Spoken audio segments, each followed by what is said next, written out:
The point of it is in the 3 weeks between not getting the job on Dog with a Blog and getting the job on Better Call Saul, I didn't become a better actor. I didn't become all of a sudden super artistic. I was the answer. Hi, and welcome to Hollywood Game Changers. Today, my guest is an actor known for the cult movie The Last Exorcism. He does currently star on Better Call Saul as attorney Howard Hamlin. You may know him from many other shows. Joan of Arcadia, Big Love, Veronica Mars, the list goes on and on. Just to name... Xena, the warrior princess. Get that in right off the bat. Ladies and gentlemen, Patrick Fabian. Yay! Thank you for having me. Oh my God, it's great. We got a little pre-podcast fun last week. We got to work on the Connors together. Isn't that great? You know, and it's so funny, you asked me to come on the show. And I was thrilled, and of course, my ego was stroked for that. I'm like, ooh, dude, let me come and give you my pearls of wisdom.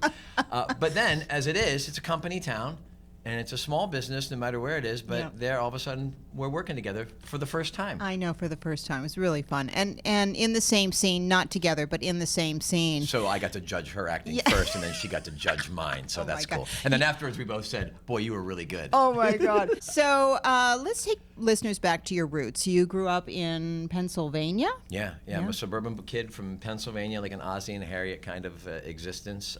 Really? Well, yeah, I walked to all my schools. Like the reason I say that is because my first New York City girlfriend, I took her home to my hometown of New Cumberland. New Cumberland, Pennsylvania. I've never heard of that. Right. Well, and she goes, oh my God, you grew up in Mayberry. Right? And I was like, what are you talking about? She goes, I'm talking about you walk down Main Street and you wave to the firemen and they know your name. That's what I'm talking about. And so I came from that. That's really cool, though, small town. That means that's why you're so grounded. Well, I'll take that as a compliment and say yes. But certainly, I had parents who did not understand like what the idea of going into the arts were, but never said no. Oh wow! So I did musicals and I played instruments in high school and got involved in the arts. But then I went to college. I went to Penn State University and I got a Bachelor of Fine Arts. Right. In it. Yeah. Right. Which raised my father's eyebrows too. He goes, "Really? They give degrees in that?" And then I went and got a master's degree at Cal State Long Beach. Now, was that to please him? No, that was because I had never crossed the Mississippi, and all my friends in Pennsylvania, we were all going to go to New York because that's where the real artists were. Right. And that's cool. Yeah. But I had lived there for a summer. I sort of misguidedly followed a redhead there for the summer. And I had a great time and learned the city, but I'd lived there already a little bit. And I'd never been to California. I'd never crossed the Mississippi. And, Tom Forel is his name. He was an older guy in the graduate program. He said to me, look, you're young. You're fairly good looking. Fairly. And you really have one shot in life to go find out if you could be a movie star because it's such a crapshoot. He said, go west, find out. And that sort of stuck in my brain. I thought, well, let's go find out. So I crossed the Mississippi. I landed in Long Beach. I saw palm trees for the first time in my life when I got off the plane. And literally thought, oh, I'm never going back. Yeah. And I did. I'd go back to New York for work, which was the great way to go to New York City on somebody else's paycheck. Yes, right? yes. But I've been out here for 30 years. Ever since. So, yeah, I got a master's degree, which my father also was like, they give degrees in that. Yeah. But then I told him, I said, if you have a master's degree, you could go teach at a university. See, that's what I was thinking. I thought, they were probably on board because you could teach. And that was, my parents were really hell-bent on, you must get the degree so that you can always teach. It was what they called the fallback. No, and from my parents' upbringing. Yeah. My dad's like, look, I don't know what your career's about. I have no idea. He goes, but in my experience, having a degree at least shows you know how to finish something. Right. And that will get you a job later on in life. And so I didn't get it because of him, but, I literally did. I came out to California, and if I didn't like it after a semester, I was moving to Los Angeles. But as it turned out, as a graduate student, you ended up getting lead roles. At Penn State, I was just holding spears and making basic bodices and, doing the stuff that you do. Penn State is a great school for theater. Fantastic school. But if you're an undergraduate, you're building the sets for everybody else, and then you're moving furniture, which is fine, by the way, because that's what that is. Right, and you learn. It's a company. You got to be a part of that. Exactly. And then I got to graduate school, and all of a sudden I realized, just by the virtue that I was older, I got these roles. So I was doing repertory, basically. 3 shows a semester for 2 years. Wham, wham, wham. So that was really good. And it really mattered because, of course, when you get out of school with a master's degree in theater, Los Angeles says, "Oh my God, thank you. We've been waiting for you to come." No. Not at all. Could care less. They don't even look at it. At one point, I used to put it on my resume, and now I'm like, who cares? Yeah. Every now and then they're like, "Oh, good for you, Long Beach. I surfed there once." I surfed there. Yeah.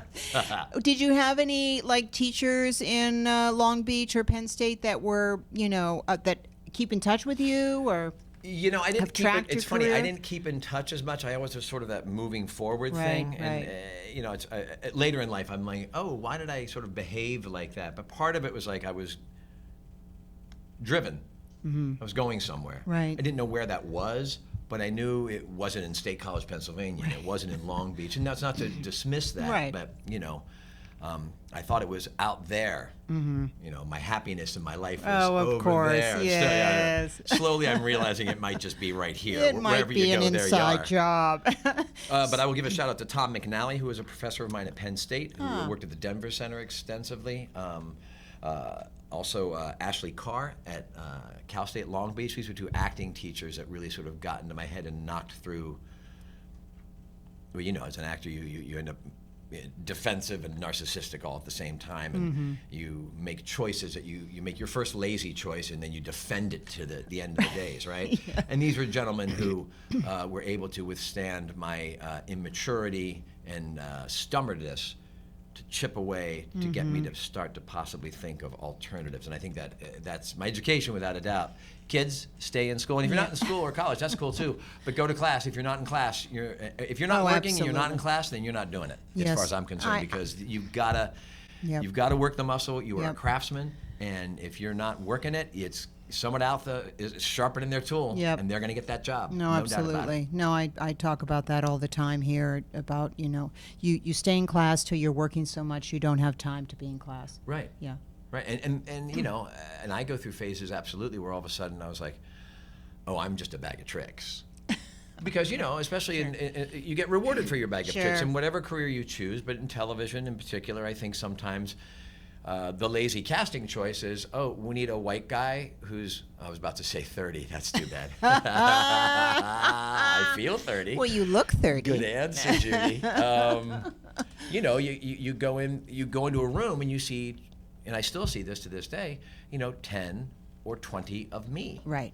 5 years younger, a little 5 years older, better eyes, better teeth, less hair, this or that. And when we first got into the business together as young kids in the 20s, you'd always walk in and you'd be like, who the hell is that? Right? Yeah. And then that's a new guy. But then you get to know them, and then you'd be like, oh, they brought Larry in. Well, that's, And eventually you stick around long enough and you show up and you're like, oh, Larry's there. Let me show him pictures of my kids. And you're glad to be there. And you realize, at least I realize, again, this is all my own perspective. There's no absolutism about this whatsoever. My experience has shown me that at some point everybody's got a good resume and everybody sort of auditions fairly well. And your job is to go in and stack the deck in your favor for those 5 minutes to show everybody on the other side of the table that you know how to act. Right. Whether you get the job or not is sort of almost beside the point, because you want that casting director, that director, and that writer, and that assistant who's working for the casting office, and the assistant who's working for the writer or the director. You want them all to see that Judy and Patrick know what they're doing. Does it fit for this particular role? Maybe. Does it mean you're going to get the job? Maybe. But it lets them know that you're part of the universe of potential actors who know what they're doing. Right. And that cuts you apart. And that's why class is important, and that's why keeping yourself up is important, because it's all about the next thing. I always think it's like not the job at hand, even though I really want it, it's going to change my life. Yeah. Right? And I still think that. I mean, I still have that mentality. Oh, I do too. But also I go in thinking, this I haven't seen this person. What's the benefit? Why am I driving and why am I putting on my monkey suit and showing up? Because don't you know who I think I am, right? Shouldn't I be past this? And the answer is no. It's a tough, hard business sometimes, and I'm just looking for an opportunity to get out there and show them for 5 minutes that this is what I do. Hopefully it's appropriate for what you're looking for.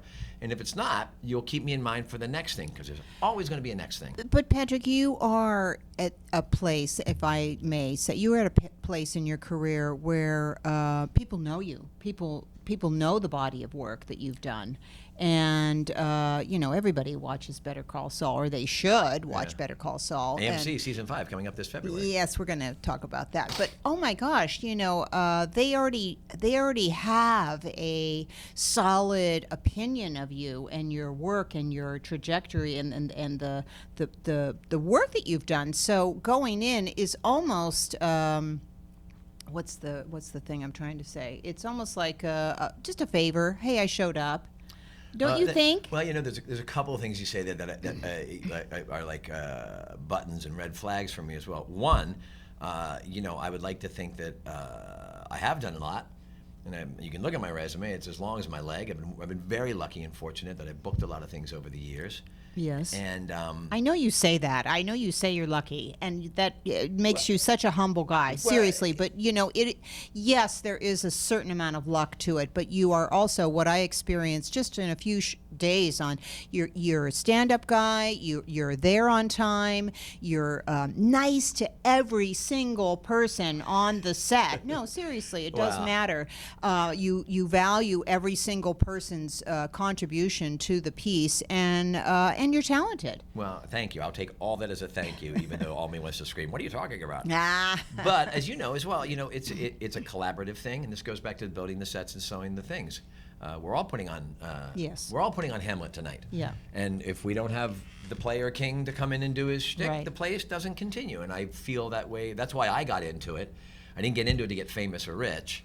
I got into it because I like that sensation of we're all putting on a show. Yes. And whatever medium it's in, I still like all that. And it takes everybody. I'm the lucky one in that I think I get to be in front of the camera because I love to do that. Yeah.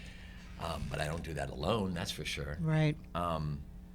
But I interrupted you, so you were. I'll circle back and circle back out here. You were talking about the body of work and yeah. Well, right. So you would think you reach a point, but the business it's changing all the time. You know what I'm saying? Like that's a cigarette, by the way. I know the kids still know, but all of us who quit or at one point, a e-cigarette, or right? an e-cigarette, yeah. But it changes all the time. It really does. Auditioning doesn't. In I think what the nuts and bolts of it are what you're doing, what your objectives are, who you're talking to, you talking and listening. All those Right. basics that you do in class are there. But self-tape. Are you going to go to a place and have somebody professionally help you get it done? Are you Well, going you to could come to Keep It Real Acting. come to Keep It Real Acting because what I've found is that I like taking that out of my hands. My job isn't to make sure the camera's right, and did I get the flashlight over my thing? Right. Oh, the sun in my afternoon thing is now. Oh, is that a lawnmower? Oh Yeah. my God. Right? Oh my So what do you God, do? yes. So I'm gonna have to. Oh, you have to spend some money. Welcome to the business, but you're not going to spend that much. And the difference between sending a professional tape in versus a tape that that you're convincing yourself is professional. Mm-hmm. And this isn't a pitch for just Keep It Real. Wherever you get it taped, do it. Unless you're really good at it at home and stuff like that. Oh, but the minutia, just exactly what you said about worrying about all the other aspects of it, rather than just what we're supposed to do, which is the acting and Right. playing the scene. Oh, I know. I'll pre-record myself on my iPad, and then I'll just play it back so I can talk with myself. But I'll change my voice. Oh my God! Can you imagine? They're on the other Change side my looking voice at that. They're as the like, other Carol, character." come here. Look at this. No, I remember coaching somebody, and she said she was going to go home and tape it that night, and she sent it to me, and I was like, oh my dear God, what happened? I mean, she was really good when I coached her, and then all of a sudden her husband was reading with her, and he was Terrible. Yeah. and loud, and it just totally... Well, that was his big chance. That was his Oh break. my I've God. got friends like that too. Like, I'll help you. I'm Oh. like, you're not helping me at in all. front of this like blue velveteen curtain. It was, I'm telling you, I was like, oh my God, you sent that in? Yeah. I thought, why didn't we just tape it? It was really And it's important. I read an article. This is when Carrie Coon a few years back. Fantastic actress. Yes. Top notch. I would throw her in like the arbitrary. Let's put her in the top 20 of the people we're talking about and think are really talented. And the reason I mention that is because she talked about when she was on a run with the end of The Leftovers, and a couple of other things were just really pumping for her. And she was making a run at the Emmys and doing the press and doing those things that some people do. And And they were interviewing her, and she said, yeah. She goes, well, I was in the top 500 at one point, and then you get in the top 400, but you're still 399. And now people are saying, oh, I'm in the top 20. She goes, but I'm a solid 19. And I thought, right, because it sort of never ends in that respect. But she was also talking about self-taping. She was talking about getting jobs by self-taping. And I thought, oh, then I have to get off my high horse about this is a pain and this is that. If Carrie Coons is self-taping, then get over yourself and learn how to self-tape. And I don't want to learn to do it in my room unless I absolutely have to, which is why I find all the places in Los Angeles that on a moment's notice I can call. I'm in the Valley, I can come here. I'm over in Hollywood, I can go there. So I'm a big fan of that. Yeah, it's just the way that it's accepting the way things have changed. This is the way you audition. If you're not doing it yourself, you're going into the casting office and taping in their office. Well, the Connors, where we got to work last week, that was Susan Ferris's office. Right. I don't think I've seen Susan in a long time, and she was at a new office, and so I went over. And it was the guest star, and I was like, oh, sometimes you read the lines, you're like, wow, this really could be Larry or Steve or Mel. It could be whoever shows up. Right. Which, by the way, that's why you show up. Right. Whether I wanted the requirements of the job to be, I'd like them to offer it to me, or why don't they just give this or all that? That's not the reality. The reality is, if you would like a guest star on the Connors this week, Patrick, you need to put on your acting suit and go over and do it. You don't have to, by the way. You don't have to go over and do the audition, right? That's a perfectly fine and legitimate choice. But if you wanted the job, you can't not go to the audition and then bitch about it later. Right. So you show up with your acting suit, and I get there, and it's an iPhone sideways on a tripod. Yes. And it's just her, but at least it was her. Yeah. And that was good. But I thought, well, this has changed. This has changed from when I first started, where you would have all there the was a room producers and full of directors in the people. room, right? Yeah, and they'd actually give you a redirect. But in the end, what do we have? I have Susan there, and I can stand there, and I can have that mental thing go in my brain going like, I'm kind of resenting this, or I'm a little fussy, or don't you know that I just went to the Emmys last week? Smell me. And instead, here I am at 5 o'clock, and it's rush hour, and I got to go pick up my kid. What's that have to do with auditioning? Nothing. What's that have to do with the 5 lines that they want to pay you good American dollars to pay your mortgage with? Right. Nothing. But you got to clear that out. Yep. And after 27 years of having my card and working and all that stuff, that's still job one. And some days it's easy, and some days it's really noisy and hard. And I do the audition, and you walk out, and as soon as you walk out, you start doing that thing where you're like, oh, that's not the moment I wanted. I knew those words. Was I looking up in the corner for the words? And then you're talking to the steering wheel on the way home. You're and you doing get the home, scene in your car. Right, and your partner's like, how are you? Like, I'm fine. And then you start boring them with the audition that you may or may not. And again, maybe you get it, maybe you don't. But boy, that mentality has not left me. I know. And, it hasn't left me either, and I don't think it's left anybody. I don't think that Susan Sarandon is any different than you or me. No, I really don't. I believe so as well. It's part of it's part of the actor's cross to bear, if you will. We never really hear anything. You never really get feedback. If you do, I don't trust it. If they say that was great, I think they're lying. If they don't say anything, I'm like, why didn't they tell me it was great? It's a big catch-22. Oh, they tell you it's great, and they still they hire the other guy. Yeah, exactly. And well, look, I've got We could go in on all fairness, forever. I've gotten jobs I didn't deserve to get, Yes. and I've lost out on the most important job in my life. And I killed it in that audition. You've done some amazing shows. I'm going to list a few. Sure. Okay, just a few because it's so many. Providence, Joan of Arcadia, which I loved that show. Great Veronica show. Mars, Big Love, Friends, NCIS, Will and Grace, Hot in Cleveland, Star Trek Voyager, CSI, CSI Miami, CSI New York. CSI New York. The trifecta. And I could go on and on. What were the standouts? Were there sets or roles, or you were like, oh, love that show? Or somebody on it? 4 things float to the top, and you sort of have to pick those as opposed to one, and I joked about this, Xena, the warrior princess. Oh, yes, you did. Yes. I didn't go to school to change acting as we know it, as an artist, and that's okay. Know who you are. I got flown to New Zealand, to the Oh, other my end of the God. earth Oh, wow. for 2 weeks. It fell over my birthday and Thanksgiving. They're on an island, in case you don't know where New Zealand is. So they're thankful for anybody who's new. Right. So I'm the belle of the ball. I go down there, they give me a puffy pirate shirt, they give me leather pants, they tan me up, and my eyes go out of the screen. I beat up the bad guys, and I kiss Xena. And I'm there for 2 weeks, and they paid me.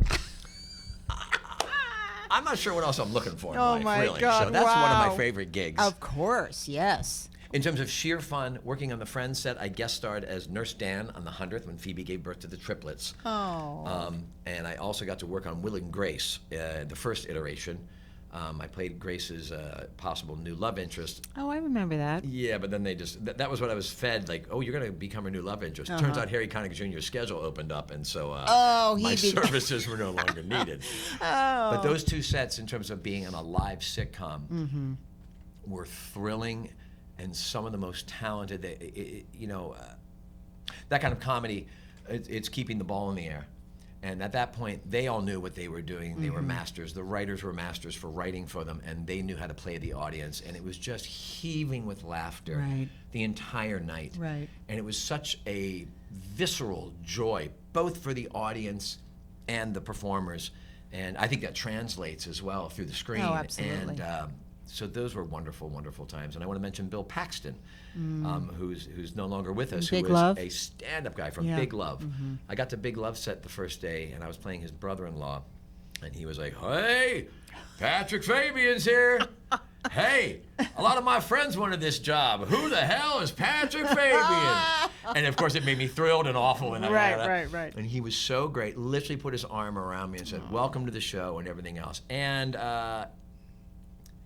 I'll tell myself a little bit on that because, so I get to set, and I've got my sides, and I've done my homework about what I'm supposed to do, but I've got my sides, and I've circled my lines, so when I'm speaking, right, and I've read the scene, so I know, and I look at Bill Paxton's script.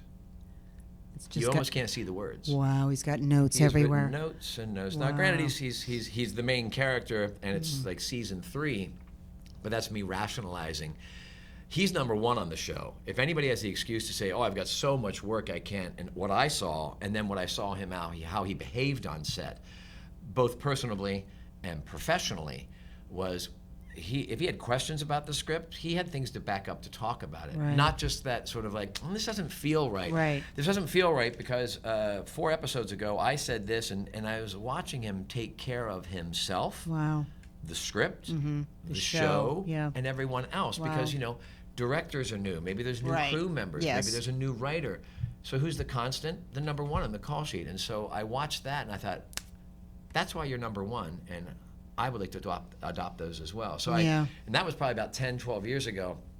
And I quickly sort of re-upped Your preparation. Check my privilege about, hey, man, I'm supposed to be on set, as opposed to, it is a privilege to be on set, and you must act, and I believe you must act accordingly. Some other people might be able to get away with acting like a banshee, an asshole, and a self-centered bitch, and still get rewarded for it. That ain't me. And that's not the bulk of the people that I know in the career. And Not the at people all. who I know and I work with, Bob Odenkirk right now on Better Call Saul. Same idea, a great number 1. And that sets a tone for a set. And I was like, oh, there's always lessons to be learned from the people who are around you like that. Bob Odenkirk was directing this commercial I had a call back for, and I have to tell you, I don't get, flittery, twittery around many people, but he was standing right next to me, giving me some direction, and I'm just looking at him. I did. I was just looking at him like, oh my God, I can't believe you're talking to me, let alone standing next to me. Oh my God, it was, I can understand how, and let's talk about Better Call Saul. No, then I can finish the story for you, I imagine, because so he gave her a lot of direction to do A and B, and then they went back to the camera and they said, and action, and Judy did C, D, E, F instead. They said, cut, Judy. No, I was on a veil for that, but oh yeah, and what the other guy from Jurassic Park was in it? Tall guy, plays piano. Jeff Goldblum. Goldblum. Yes. I saw him from afar. at some party somewhere. And He is I didn't realize wild. how starstruck I was Yeah. by Jeff Goldblum. Yeah, he's But I really- was. He was a real presence. He is a real presence. He's quite the performer.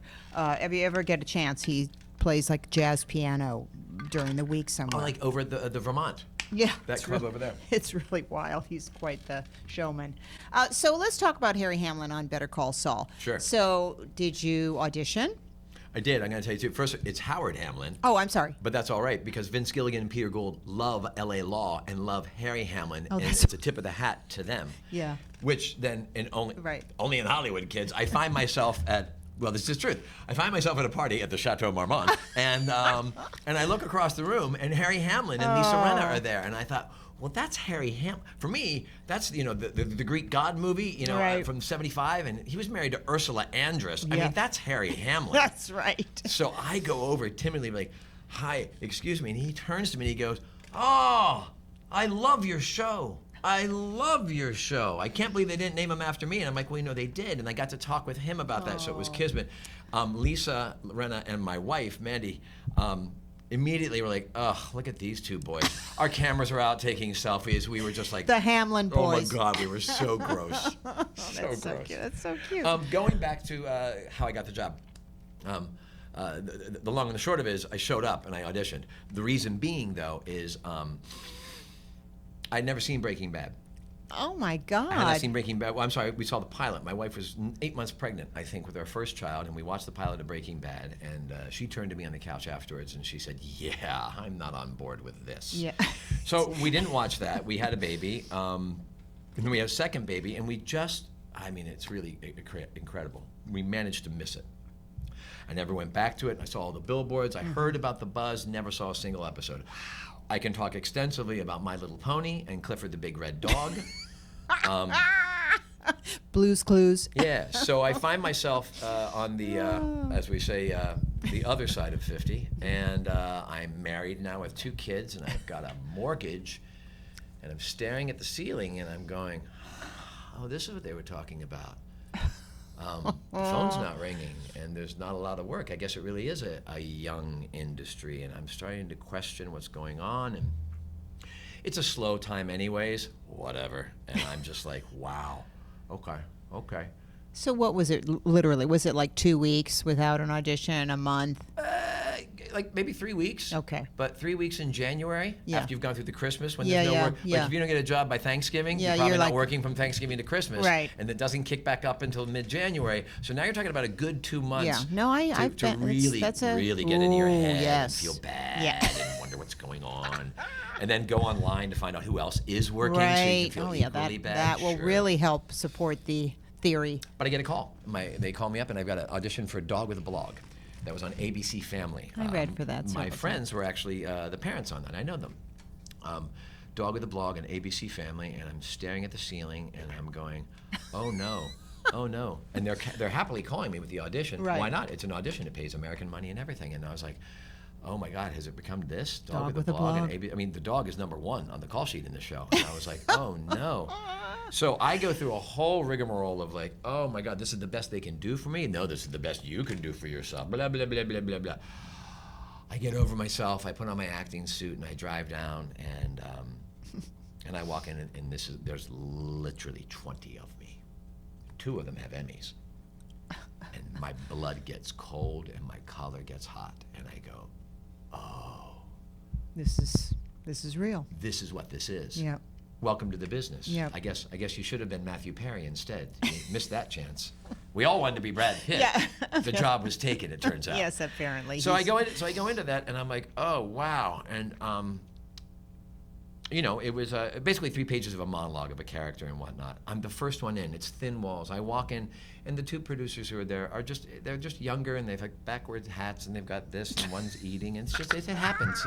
And, Right. And I walk in, and I'm dressed in a suit, and I stick my hand out. I'm the schmuck who brought an 8x10. It's a picture that you used to bring when you went to auditions, and I stick my hand out to shake their hands, and they look up at me like, oh. Wipes his hand. Oh, that's my interesting. God. Wow. So I do that, and then I turn to, I want to say her name is not Nina Goldberg, No, it's Carol Goldwasser. Carol Goldwasser. Yeah. Carol Goldwasser is dressed, it looks like mourning. She's got this beautiful sort of frilly black thing, but she's dressed. And I have this image like she's out of the 40s, but she's like made. She's made up.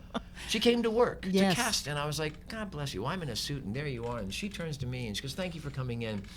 And I said, great, absolutely. And I reminded myself, I'm here because Carol Goldwasser is a casting director, and I'm here to show her that I know how to act. And she turns to me, and she goes, okay. She goes, when you're talking to the camera, you'll be talking to this. And she points to the camera, in case I wasn't sure what that was. And then she says, and I swear to God, and then she turns to me, and she goes, and when you're talking to the dog, you'll be talking to me. And at that moment, I felt bad for her. Right. I felt bad for me. That she needed to explain. And we all stood there, and I just thought, here we are. And at that moment, and I've never thought this, at that moment, I thought, I can leave. It will be embarrassing. Mm-hmm. I'll have to call my agents to apologize. I'll have to send something to Carol at some point. But this is awful. And then I thought, in the next instance, I'm like, you put your acting suit on, you memorized your lines, you drove all the way down here. Show Carol you know what to do. Show Carol you know where the camera is. Right. So we start doing the thing. My brain is filled with all this stuff. Mm-hmm. By the way, this is going to get to Saul. So my brain is filled with this stuff. And then I start 3 jokes in, they start laughing. I'm hooked. Yes, that's right? the elixir. I am hooked. Oh, they think I'm funny. Oh. And it's one of those moments where I didn't push it, but I was aware that actually I had done my homework. Mm-hmm. I had made some choices. Mm-hmm. The choices were lining up what they were liking. Right. And I finished that audition. Yeah.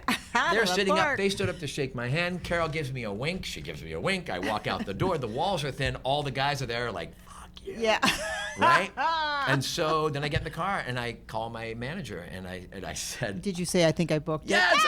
I said, look, I think you can put a pin in me on this one. I said, I did really, really great. I set the bar. I mean, I went through all that stuff. I never do that. I never jinx myself like that. By 5 o'clock, sure enough, they call back. They put a pin in me. And I was like, well, there you go. You know what? Here, guess what? Turn this car around. My kids can watch this show. It's going to be really fun. It pays American money. I'll pay my mortgage. You know what? Maybe I'll become a recurring. I start driving down that path. All of a sudden, I'm on ABC Family for the next 5 years. Nothing wrong with that. Who wants a gig? I do. Oh, my God. Don't hear anything for like 3 or 4 days. I'm 24/7 waiting for the call to say, like, yes, we're pushing the pin in and you have a job. I finally call my manager. I'm like, hey, well, did ABC Family not remember or something? And he, of course, has completely forgotten about it. He goes, oh yeah, I'll call. He calls back 2 minutes later, and he just says, it's the business. He calls back and he goes, actually, they meant to unpin you. They made an offer to a name of your name. Don't worry, we'll find something else. Click. Now you're in a puddle. You're in a puddle in the living room. A name of your name? And then I was like, for Dog with a Blog? And that's no offense to Dog with a Blog, and I mean that sincerely. But it's my sense of like, there was 20 other guys in the room, and I just felt bad for all of us collectively, because we all have resumes that are 10, 20 years long. Right. All of us were not worthy enough. They auditioned all of us. We all had the Carol Goldwasser experience. Right. And none of us got the job because they just went ahead and offered it to somebody, which is the business. Right. Oh. 2 weeks later, I get a call. I have an audition for Better Call Saul with Sherry Thomas in Sharon Bialy's office. I know that it's the prequel to Breaking Bad, but of course, as I said, I hadn't seen Breaking Bad. Right. So I go, well, if they're offering a name of your name for a guest spot on Dog with a Blog, they're going to get a movie star for Breaking Bad's sequel. I mean, that's a done deal. But I haven't seen Bialy Thomas probably in about 4 or 5 years, and they cast The Walking Dead, and that's in its 3rd season. Oh wow, you're really tracking. You know what? You know what's going to happen? I'm going to go in there and audition for this Better Call whatever thing, and they're going to give me like a 3-episode arc on The Walking Dead, and I'm going to get eaten by a zombie. That's my goal. I love how you plan it all out. Well, that was my deal, because I was like, well, no, this other thing. So I go in and I see Sherry Thomas. It's Sherry Thomas and just the camera, and she sits down and we chat for a little bit. It's nice. I haven't seen them in a while, so it was good to say hello. Always good to, always good to say hello Press to the your casting flesh. directors and be nice, and also know when to stop chatting. Right. Clearly, that's a bit of an issue for me. He's a chatty guy. So she says to me, I love telling this story. She says to me, okay, let's do this. They like to keep it real. I have to back up one bit. So I get the sides for Better Call Saul. It's 3 pages. There's no script, and there's a 2-line character description. Oh, no script? Oh, No no s- script, but you have sides. Yeah. Okay. With sides, I have sides, and it's just basically a lawyer, a lawyer who's blonde and blah, blah, blah. And I remember going to my wife and going, I'm sorry, how am I supposed to make any choices? This is like giving me a dart and putting me on a merry-go-round with the Right. target 50 yards away. Right. And so I'm like, "Ah," and she says, well, isn't that great? You can make whatever choices you want then. And I was like, I don't want to hear that. Yeah. So I find myself in Sherry Thomas's place, and then she sits down. I've got the 3 pages of sides that I've memorized, because you should always go in cold. You Yeah. should always go in cold on your lines and hold your script in hand. Yep. It separates. Yes. It separates. It makes you know that you know what you're talking about. Right. Huge difference. Just do it. It's part of your job. Yep. I believe that strongly. Don't be lazy. Boy, now I sound like a dad. Sorry. No, I say it all the time, Patrick. You know, you come in for a self-tape, and the excuse is, I just got it. I was working, da-da-da-da. No excuses. Yeah. You want the job or not? I know. Yeah. Stack the deck in your favor because somebody else is out there doing No, push-ups, I know. man. So I'm there with Sherry Thomas, and she says they like it real. They like it natural. Got that note? I can hear that. She said they like it real. That's good. Great. Here we go. Gotta go get myself a zombie thing. I proceed to project through Sherry's face, through the lens, through the back of the camera, through the back of the wall. I'm doing Shakespeare in a stadium somewhere. Schmackdane. I cannot stop myself. I am now outside of myself saying, you're yelling, but I can't stop. I can't have the wherewithal to just stop and say, can we start again? None of it. It's just the train is off the tracks. I finish it. I can feel the sweat in the back of my neck, and Sherry looks at me and she goes, okay, well, I'll tell you what, let's do it again. And she repeats exactly what she said. And somewhere in my reptilian actor brain, I'm like, she's repeating what she already said, which means you did not take the note. Mm-hmm. Which goes to also, I think, when they give you an adjustment in a room, we're not putting on the play. We're not doing the finished product. They are looking to see if you can take direction, because if they get you on set and you can't take direction, it does not help the project. The ability to discard what your choices are, suck in somebody else's, and make them as real as possible on the fly is a skill set, and I believe that strongly. So somewhere in my brain, I'm like, do it. And then I was sort of caught in my head. I'm like, my zombie eating is going down. It's going down the drain, Judy. I'm not going to be on Walking Dead. So I just go, and we do the scene. And I do it with talking and listening, and I do it in my own voice without putting anything on it. And we finish, and we have some nice exchanges. And I leave the room, and on the drive home, I'm not even doing it to the steering wheel, but I convince myself that maybe I showed her I could do left and right enough, that I corrected myself enough that she'll have me back for something. That'd be cool. All right. 3 weeks later, I get a call. 3 weeks. Sony, they get a call and they say, Vince Gilligan saw your tape and they want to test you. And I was like, really? My manager's like, yeah, really. And I'm like, well, maybe we both shouldn't be surprised. Maybe we And literally from seeing Sherry Thomas and having her graciously give me a second whack at it, I find myself testing for it, which is a room now with people from AMC. Right. Both Sherry and Sharon are there. People from Sony are there. Vince Gilligan and Peter Gould are there. So I go in. Same 3 pages, by the way. Nothing has changed. No other information has been given. So you go in, when you do these things, you go and you sign contracts for 7 years Right. with money, and it's all absurd and means nothing, and it gets you nervous, and it's in your head, but you have to do it beforehand. Right.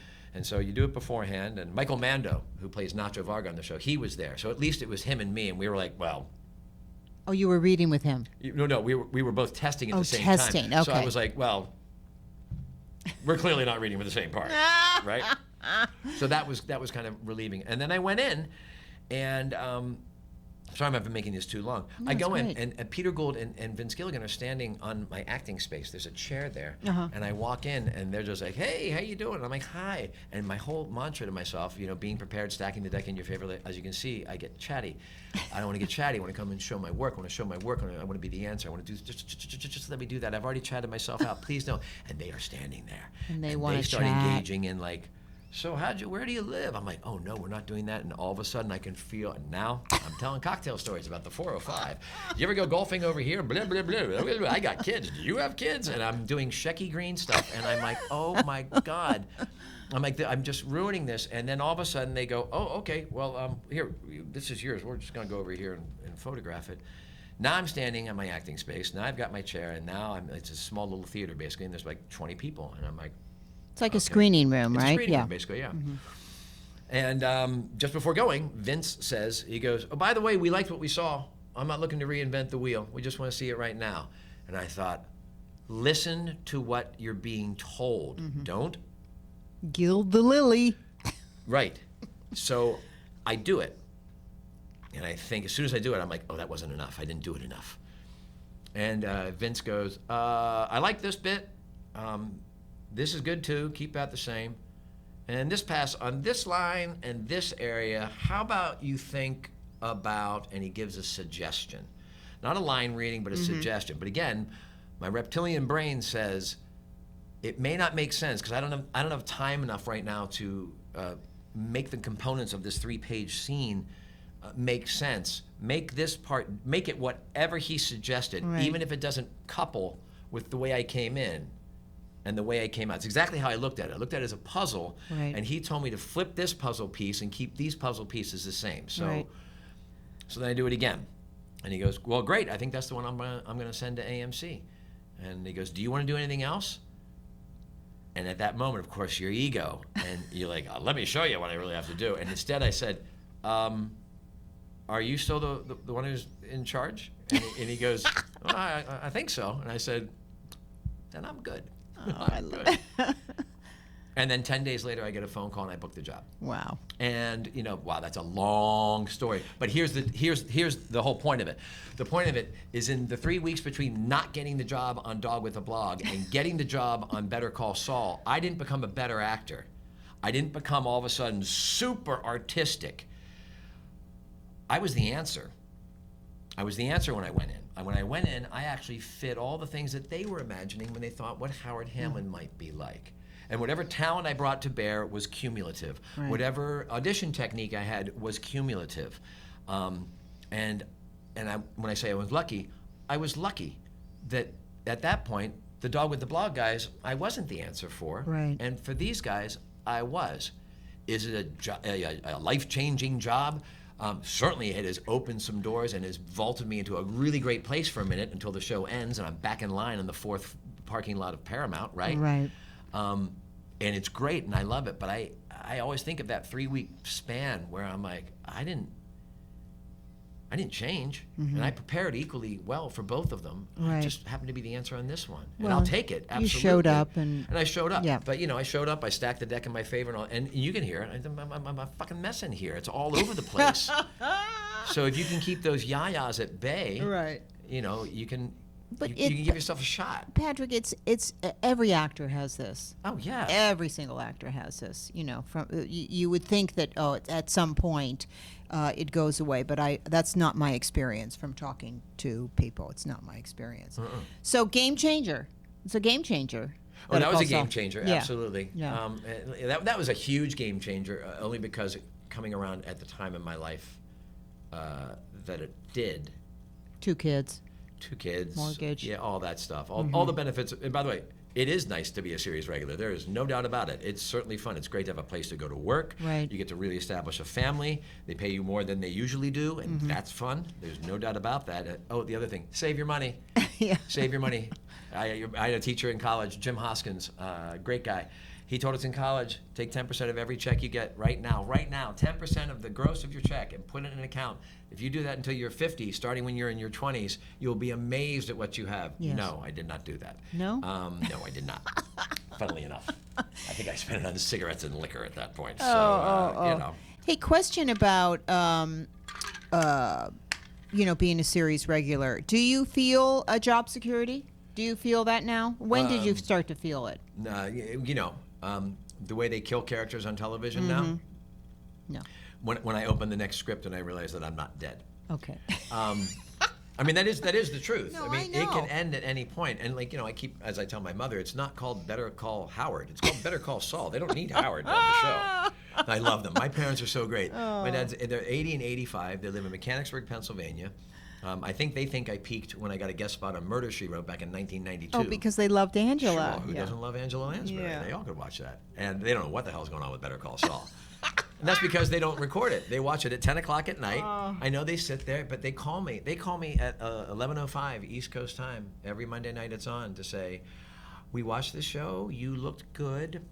And my mother always says, are you going to have any more to do next week? I'm like, Mom, I'm in it. It really is. It's enough. Oh my God, It's not- so great. Well, my parents are dead, but they would do the same thing.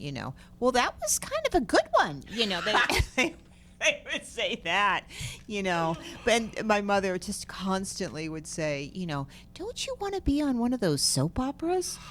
I said, yeah, Yes, Mom, yes, as a I'm matter of fact, turning all offers for soap operas down, It's so funny. It's just hysterical.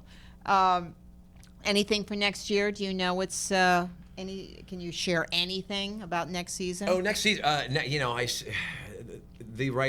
these writers really set the table. As anybody who knows who's auditioning out there or working, good writing makes it easy to be a good actor, doesn't it? Yes. It's a guidepost. Yeah. It gives you a jumping off place to Yeah. play and a solid place to put your feet down. So we got great writers, and this season we've had 4 seasons sort of build up to certain things, and the rails really kind of come off in this 5th season. And I don't think there's many more seasons left for it because we are fast approaching You're the approaching beginning the of Breaking Bad. Yeah. Okay, yeah, I was wondering about that. Can we talk just a little bit about the Last Exorcism? Oh yeah, absolutely. Yeah, because that was crazy. Crazy fun. Low budget film that happened during the last writer's strike. Oh. And at that point, when the writers went on strike, scripts that had already been approved were allowed to continue on. I see. So this was a low budget horror film being shot in New Orleans. And you were a Southern preacher. Southern preacher who was having a crisis of faith and maybe not really a true believer, but more of a con artist sort of idea. Because you didn't believe in exorcisms? I believed in making a living for my family. And so we explored that sort of notion of it. Right. They shot it handheld. We improvised virtually the entire thing. Wow. And And did I you have got a to play Southern the- accent? a hint towards it, not really. We didn't play the whole foghorn leghorn sort of thing. Louis Hertham was in it, Ashley Bell, Caleb Landry Jones, and we shot it over 24 days in New Orleans in the lower 9th Ward. And Eli Roth was one of the executive producers. Here you go. So Eli Roth is also starring in Inglourious Bastards at the time, the Quentin Tarantino film. Right. So he's over at the Cannes Film Festival, but they've got posters of him, as an actor, draped all over these buildings. And he said, he's usually there selling movies. Right. Selling, hey, buy my film, buy this, and Right. nah. And here he is. Now he's like that. He said he called back. We were shooting for about a week. He goes, you need to get a reel together. You need to get me a 3-minute teaser. Shoot anything. I don't care.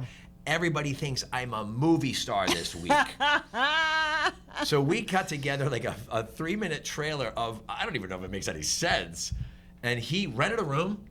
And they said, oh yeah, they all went in because I'm going to be showing. I've got a new film coming out. So he got all these people in, showed him a teaser, and already sold it. New Line picked it up before he even shot it.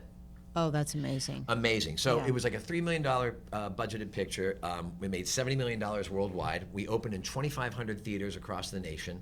I got to be flown to London for a premiere at the Odeon, which seats 800 during a Scream Fest. Oh my God. Yeah, it was thrilling. Now, has this opened up all those Comic-Con-y, convention-y? No, you know what? Not really. No? No, I did go to the Comic. I went to San Diego Comic-Con last year because of Saul. Saul opened. We had a 10th year anniversary of Breaking Bad and season 4 premiere of Saul. So we went to the Comic-Con then. We were in the big hall. That was amazing. And then I went to New York Comic-Con last year because I did some voiceover for The Reign and the Death of Superman, which are DC comic direct-to-video Yeah, movies. you have a great voice. Thanks. The Comic-Cons were fun, but I lost my train of thought completely. Oh, that's okay. That's all right. Okay. They're fun. So when you go to the Trader Joe's, I call it the Trader Joe's. The Trader Joe's, sure. What do people recognize you as? Aren't you the guy who, in what? What do they mostly recognize you? Twitches, I get a lot. Twitches? I did. Twitches is at the Twin Witches movie, 1 and 2, Twitches and Twitches 2. Tia and Tamara Mowry, who were sister, they did this thing for Disney. We all did it, I don't know, 10, 12 years ago? 13 years ago. And that's what people recognize you Well, it mostly? rerun on Disney, 24/7 for about 5 years. Every Halloween it comes back, and so there's a whole phalanx of girls who think that I'm Thantos, the darkness. I get Friends a lot. I get Nurse Dan a lot. I get Professor Lasky. From Saved by the Bell. Saved by the Bell college years, because I kissed Kelly Kapowski, Tiffany Amber Thiessen, during that show, and so I'll walk through airports, and boys will be like, "Yo, you kissed Kelly," and I'm like, "Right, on my tombstone, yes, sir." Oh my God! But not. But I get a lot of Howard. I get a lot of Howard. Now, Okay, yeah. good. Yeah. I was in New York, in Central Park, and some guy's jogging, got his headphones on. About 15 feet of me, he goes, "Hey, Howard, you lay off that Kim." And I turned to talk to him. He takes the one earbud out. I said, "Hey, she earned that, okay, man?" He goes, "All right, Howard, all right." Kept walking along, and I thought, "Oh, I made it, I guess. That's good." Oh, that's awesome. And I do get recognized a bunch, but it still becomes that thing of like, Where do I did we know go to them? school, Right, did we go to high right, school, yeah. and stuff like that? And then you end Right. up doing, the resume. I call it the airport stop. They're like, "Wait, I know you. And then you do the Terminator on them. You're like, Right. "What age, sex, Yeah, what right, gender?" right. I'm like, What's the show? "Oh, Yeah. Did you watch Big Love? Nope, that's not it. Friends? Nope, that's not it." And now you're caught in the St. Louis airport going down your resume, desperately trying to prove to this person that you are who they think you are. Yes, or that you are somebody. So we talked a little bit about the industry changing, and then I know that you had some career move changes. What was the thing that moved you, game changer, if you will? Yeah. You got a publicist. You changed agents. What spawned that? Well, the publicist thing, that's sort of like that window dressing. I mean, the picture is doing your work and showing up and doing stuff. Yes. Getting an agent is very important because they call on your behalf. A manager can also facilitate that, Right. and it's part and parcel of what you need in order Your to sort of team. survive. It's your Yeah. team, people who are working for you. I've been with just 2 agencies in my life. I have not changed paths, but my manager I've been with on a handshake for 27 years. Okay. So Don Spradlin at Essential Talent has been my agent, and he's been my manager, he's been my friend all these years as well. The grass is always greener. If I just move to that agency, things will be better. Doors will open if I do this. I'm with the Koner agency right now, and I love those ladies over there. I get opportunity. I don't get every opportunity, and no, I didn't become a movie star. I mean, and that. I mean, No, I understand. I'm a shit kicker from Pennsylvania who manages to. I went to the El Camino premiere last night. I got to be flown to the Odeon for a horror film. I've had a great, great time. Do I have ambition? Do I want more? Yes, absolutely. But there's also a sense of, do I get enough opportunity to make my own luck? That's really what I'm looking for, and that's really what your team is there for, to help facilitate getting opportunities. I haven't had any complaints with my agents because I feel like I get enough opportunities. Do I get mad when Matt went in for that job and got it and I didn't get in on it? Yes, but there's a whole host of things that I don't know Right. that maybe precluded me getting in there. Right. One, maybe the casting director just doesn't like me. And when I say like me, I mean doesn't think I'm talented. Right. Maybe they like me as a person, but they just don't think I'm that Right, guy. right. Not everybody does. Yes. And also, maybe Matt knew the producer or the director, Right. or maybe the casting director knew that there was another project. But now I'm trying to do my manager's and agent's job. Right. My job is really to receive the opportunity and sharpen that and shine that up and go in and show them what I can do. Right. You're talking about game changing. I want to talk about one thing, and this is not for everybody. Like a lot of artists, I'm damaged inside, and there's this giant hole that is waiting to be filled with your approval, Yes. right? I got involved with drugs and alcohol, and unfortunately, that really that knocked me around. Not in a way that would make a good movie the week, but in a very sort of garden variety way where I was no longer stacking the deck in my favor because the party was more interesting to me than the actual work. Right. And so I sort of lost my 30s. Did you burn a couple bridges? I absolutely must have burned Yeah, some bridges. yeah. Yeah. You know, I didn't show up. You know, I'll tell this because I don't mind talking about it. You know, my agency stopped sending me out on morning auditions because I always canceled. Wow. And I didn't believe that. It's my reaction. I'm like, wow, what are you talking about? They said, no, we just stopped doing that.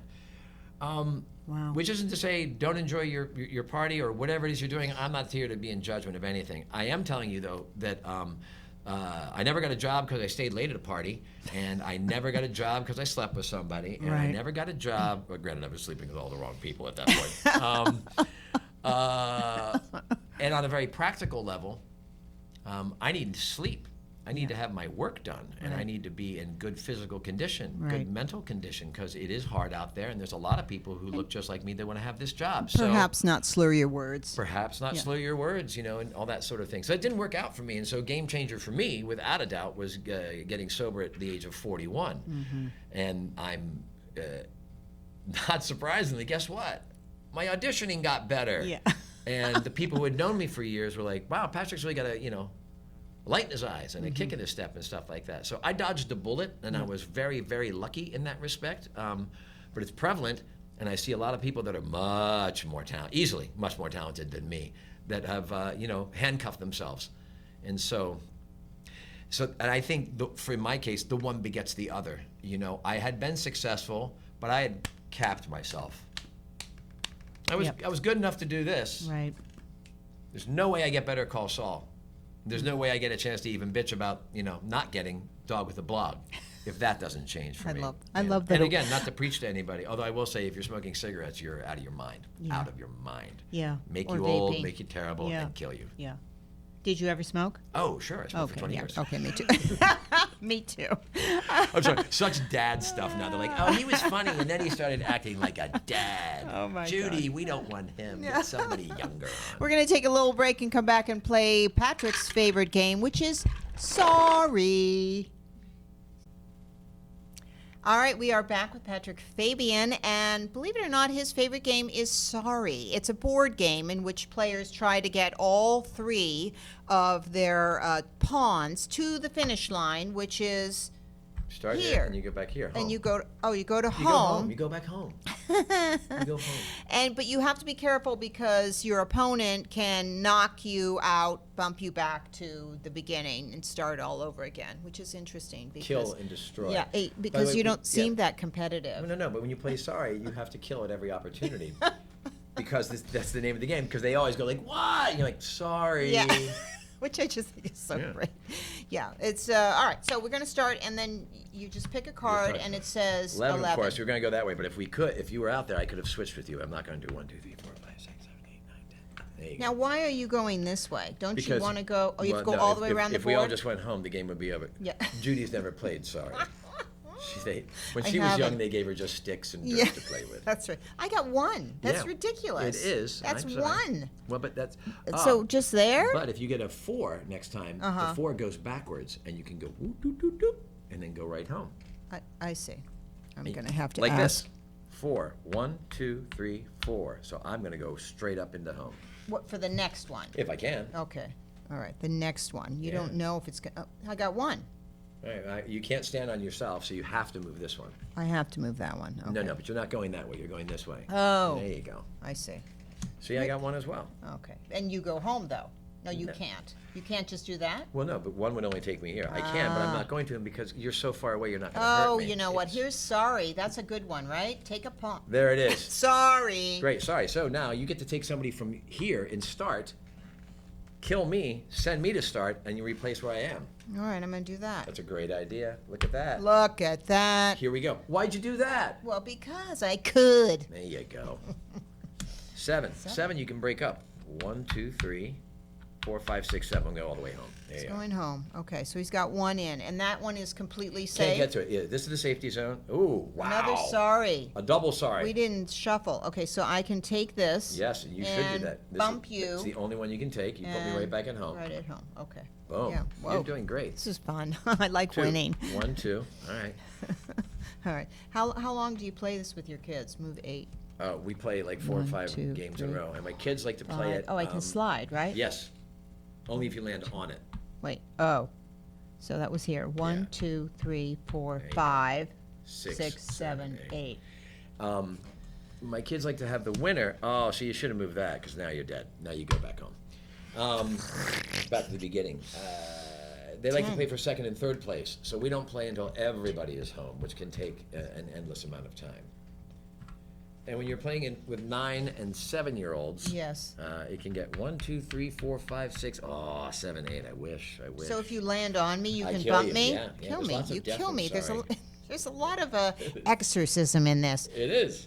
Move forward 7 or split between 2 pawns. Exactly. Okay, So if you wanted, you could go 1, 2, 3 and slide, 3, slide, and then take the rest 4, there. 5, 6, 7. Oh no, you can't because Oh. you'd have to slide on that. So you got to do the 4 over here. And I go this way? No, you're going to go that way. 1, 2, 3, 4. There you go. Okay. And I put you in position to get I killed. need help. 12. I like the 12. 1, 2, 3, 4, 5, 6, 7, 8, 9, 10, 11, 12. That was a There we big go. one, Patrick. It's a big win. 3. That's 1, 2, 3. That's not a slide, though. It is not. It's just the corner. Oh. But good for you. 1, 2, 3, 4, 5. You know, it's like playing with my youngest Yeah, because it is a she's little like, bit. oh, I didn't know. Is 12 20? It's this. Oh, I miscounted. Let's see. Or you could just 2, cry if things 3, really don't go 4, your way. 1, 2, 3, 4, 5, 6, 7, 8. There you go. Just gonna do that. You're doing really well. Am I? I'm doing well. Kind of 12. Patrick 1, says 2, I'm 3, doing 4, well. 5, 6, 7, 8, 9, 10, 11, 12. Great. Wow, I'm you're- coming up behind you you, are and I will kill you really- as much as I can. Just know that. 1, 2, 3, 1, 2, 3.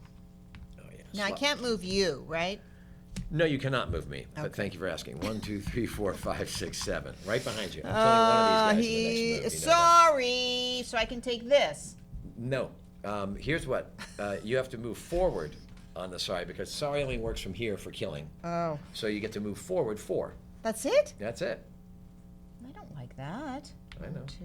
Wait. You know what? I'm gonna move this one. 1, 2, 3, 4. Well, there you go. That's all you get. 11. Ah. Oh, here. Guess what? What? Oh, this is going to be interesting.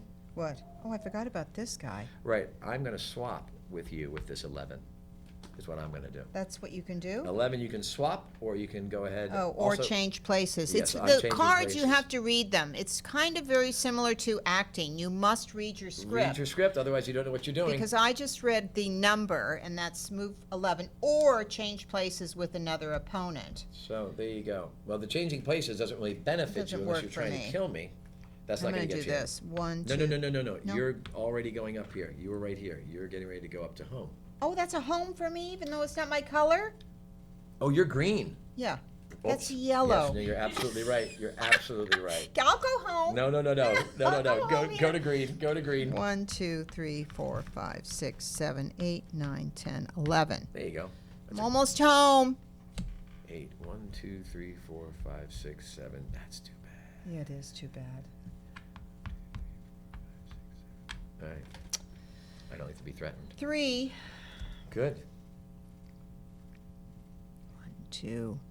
1, 2, 3. Slide? No, don't no, slide. No. You can go there, but you won't slide because green You is want not to a just color go, there. yeah. So I you wanna just go stay there. in. Right, but you would just stay there because there's no green on this rainbow. You only slide whether your color is.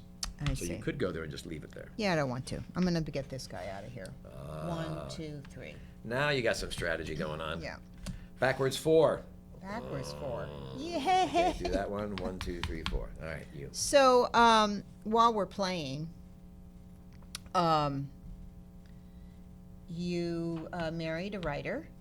Yes, I did. I got married late in life. Got married when I was 42, 43, maybe 44. Can I do that? Yes, because you're green, you can slide. And 4.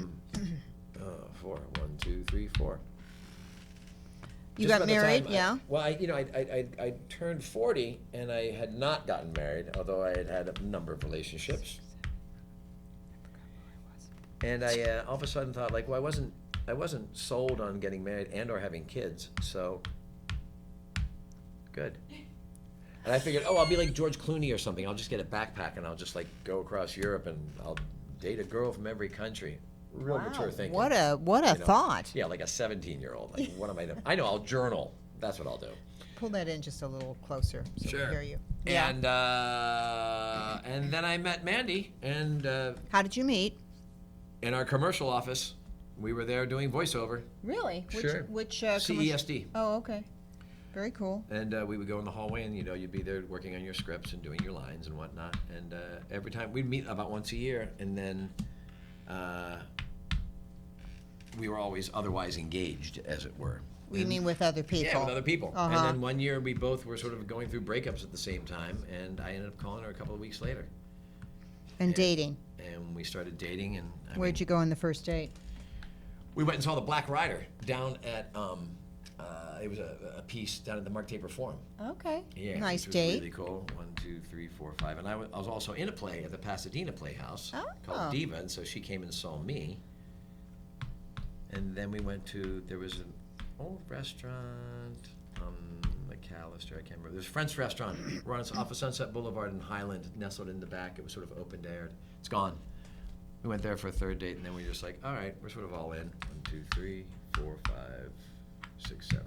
Oh my God, you're almost Almost killing me. done. You're almost I know. killing me. I need to do something. You may move fire? Fire. Oh, that's what these fire things.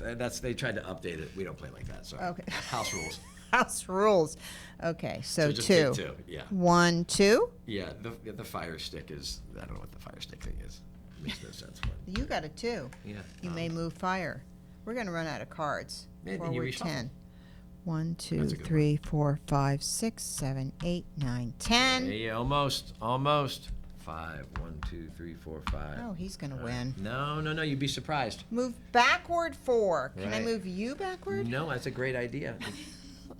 1, 2, 3, 4. Slide. Woo! There you go. Nothing ventured, nothing gained. 12 doesn't do anything for me, so you got to go again. Okay. Move backward 4. I don't Same like thing this. again. 1, 2, 3, 4. Slide. 5, nothing for me. Right, then you sort of half shuffle, or if you're Delilah, you don't shuffle, and you stack the deck, and you go boom. So, okay. I think it's your turn. So No, I had a 5. It didn't Oh, you work. did? Okay. Yeah. Jesus. Ha! 3 4s in a row. I don't know. That's a lottery thing. And another 5. There you go. So you got. When did you decide this is it? I want to get married. Change places with an opponent. I Yeah, don't you really. can't do that anymore. There's no changing. Cause I'm all. This is a safety zone. They even wrote it on the board. Safety zone. You can't do anything to me. Is that 11? Yeah. Perfect. That's a That- great cut. Great, you're in. Okay. I'm in. Okay, 1. Whoop. I'm looking for a 3. Oh, jeez. That's all right. Backward. Dang. You got so many 2, 4s. 3, 4. The backward 4s. Are all 4s backward? All 4s are backwards. 1. Jeez. Can I do something with the fireball? No. Oh, I'm wait. Sorry. What? Oh, yeah. Take that back. Exactly. Okay, so what do you? 1, 2, 3, 4, 5, 6, 7, 8, 9. You're looking for a 9. I'm looking for a 2. There are no 9s. There are no 9s in the center, by the way. So I can't move 4, and so you just have to wait, see what the cards do. 7. There you go. You can move 7. 1, 2, 3, 4, 5, 6, 7. We never got this far when I played it with someone else. This is what I love about Sorry. It was sprawling. I was clearly going to beat you. What's it come down to? We both are looking for a 2. We're both looking for a 2. We're both looking for the same card. First 2 wins. Kind of Sorry. like. Whoa! I won. No way. No, I have to full confession here. I do usually win. Really? Yes, What's that's your why show? it's All why I right. started this game because I love games. So you're just like winning and having it on camera. Yeah. So there's going to be this endless YouTube Documented. loop of Judy saying, Yes, "Ah!" in my memoriam they'll have me winning and the moments of me. Yeah, that's it. That'll be it. A slow motion. Yeah. Well, this has been fantastic. I really admire your career. I know you have a lot of fans out there, and such great things that you said, Patrick. Really. Oh no, we thank you. You know what? I'm blessed and lucky, but I worked hard, Yes, you did. and there's no doubt about that because it takes hard work to create that luck. I do believe that, but it's a fun business, even when it's not. I know. Even when it's. I always tell people, I'm like, if you're interested in looking for parking and changing your clothes in the backseat of your car, then maybe acting's for you, because that's my experience of Yes. what it is. No, I say that. My job during the day, what do? I change my clothes and I change my hair. It is the truth, though. It's Yeah. crazy. And I think nothing of it. And sometimes I go like, as a grown man, Yeah. this is what I've chosen. Yeah. To do. And I hang out with the same people who just go like, oh yeah, I get it. Yeah. Totally. Oh, I have to leave in the middle of dinner. I have this callback for a thing Yes, I that gotta sounds go terrible work and on- doesn't pay any money. I get it. Yeah, Go. exactly. Good luck to you. Oh my God, awesome. So Patrick, anything that you would like the listeners to look forward to, or anything coming up? Well, a couple of things, I guess. One, Eat Brains Love, which is another horror film, is actually opening the Scream Fest here in LA. It'll probably be my out on God. Netflix or some streaming platform sometime soon. And what do you play? It turns out I'm the old guy in the picture. So Old I was guy. surprised about that too, but it turns out I'm the old guy. Also, there's a kiteboarding movie I did called Send It, the kiteboarding movie, which And is kiteboarding is? that you strap a kite and you have a surfboard and you flip up over the waves. I didn't do that. I was also the old guy in that, but that's okay. I got to be in North Carolina. That's coming out sometime on Netflix. And if you haven't seen Driver X, it's on Hulu, existing right now. It's an independent film. We made it for about $120,000. Our DP shot it really great, and I think it's a really good movie, and it does star me, and I am not the old guy. I'm the middle-aged guy. The middle. Totally different. You have such range. Yeah. Oh, and also, you can always follow me on Twitter, @Patrick Fabian, and Mr. Patrick Fabian on Instagram. Oh, that's fantastic. Awesome. All right, well, join us again, Hollywood Game Changers. Let's welcome and thank Patrick Fabian for being here today. Thank you. Yay.